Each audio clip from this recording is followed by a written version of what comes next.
I had a gun and I put it to my head. 그때 조금 쇼크를 먹어가지고 좀 마음이 힘들어지면서 빨리 가는 것도 좋겠다, 건강할 때. 이런 생각을 이제. 자살은 젊은 세대와 노년층 모두에게 조용히 다가오는 문제입니다. 겉으로는 한순간의 선택처럼 보이지만 그 순간에 이르기까지 사람마다 다른 이야기들이 존재합니다.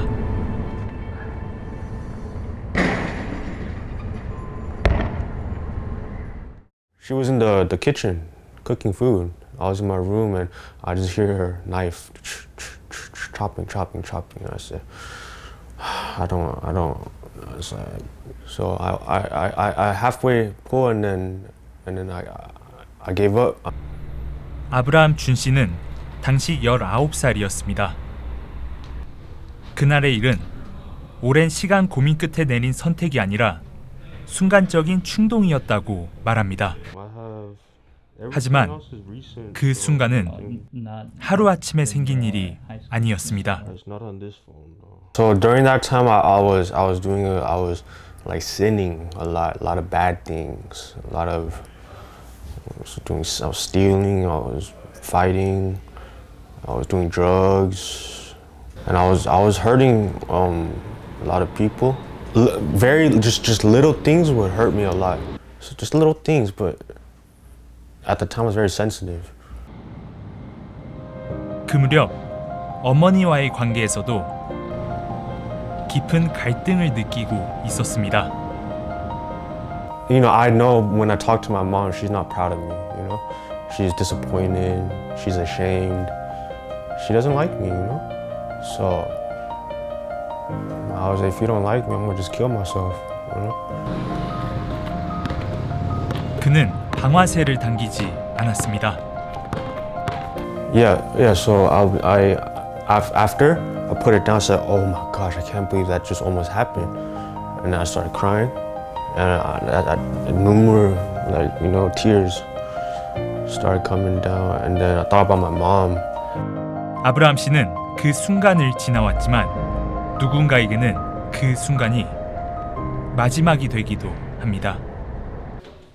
그리고 이런 위기는 젊은 세대에게만 나타나는 문제가 아닙니다. 한 20년 있었어요, 토탈. 네. 이제 미국이란 나라에서 마땅히 이제 나이가 들면서 자식들도 멀어지고, 자식들도 이제 방문을 거의 안 하잖아요, 미국은. 또 타주에 있고 그러면 더 힘들고. 그래서 이제 사람을 만날 기회도 없고, 마땅히 동료도 없고, 더군다나 본인이 이제 육자가 점점점 이제 뭔가 노쇠하다 보니까 좀 이렇게 거동하는 것도 불편하고, 그러니까 집에 이렇게 있다 보면 그런 면에서 약간 고립되고.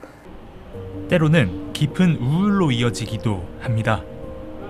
몇 개월 사이에 제 주변에 안 좋은 일이 있었어요. 제 가족이나 제 아는 분이 참 힘들어하는 상황을 보고, 이게 그때 조금 쇼크를 먹어가지고 좀 마음이 힘들어지면서 빨리 가는 것도 좋겠다, 건강할 때.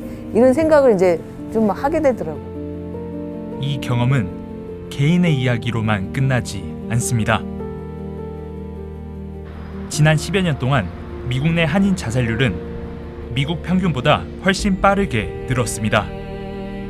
CDC 공중보건 자료에 따르면 2011년부터 2022년 사이 미국 내 한인 자살률은 인구 10만 명당 기준으로 50% 이상 증가한 것으로 나타났습니다. 같은 기간 미국 전체 증가 속도보다 3배 이상 빠른 수준입니다. 최근 통계에서도 이 흐름은 계속되고 있습니다. CDC 사망 통계에 따르면 자살로 사망한 한인은 2023년 174명에서 23% 증가한 2024년 214명으로 집계됐습니다.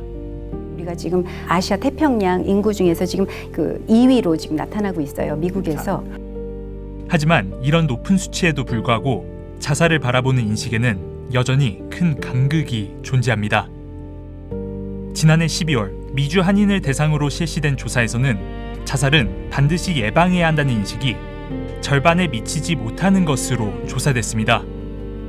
자살은 나쁜 거라고 생각하고 자살은 예방해야 되고 적극적으로 막으려고 노력해야 되거든요.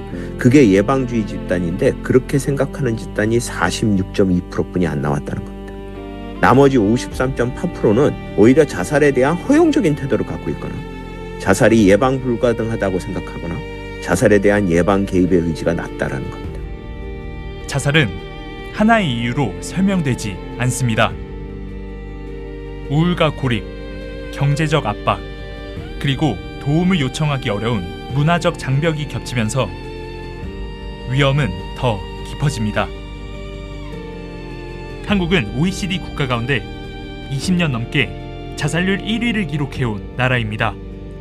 2017년 이후 10대부터 30대 자살률이 꾸준히 증가하고 있고요. 사망 원인 1위가 모두 자살입니다. 전문가들은 성취 중심 문화와 실패를 부끄럽게 여기는 분위기가 이 문제의 배경 중 하나라고 설명합니다.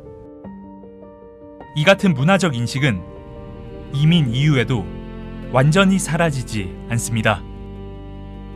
본인이 아픈 거에 대한 낙인 또 유전적인 요인이라고 생각하셔서 그 가정에 대한 문제라고 가정의 문제를 밖에 나가서 얘기하지 못하는 그런 문화 때문에 그걸 얘기하면 우리 가족이 수치다 이런 또 어려움 그런 문화적인 장벽 때문에 자살률이 높은데도 그런 도움을 요청하는 거는 현저히 낮거든요. 장벽을 너무 높게 생각하시고 다가가지 못하시는 거예요.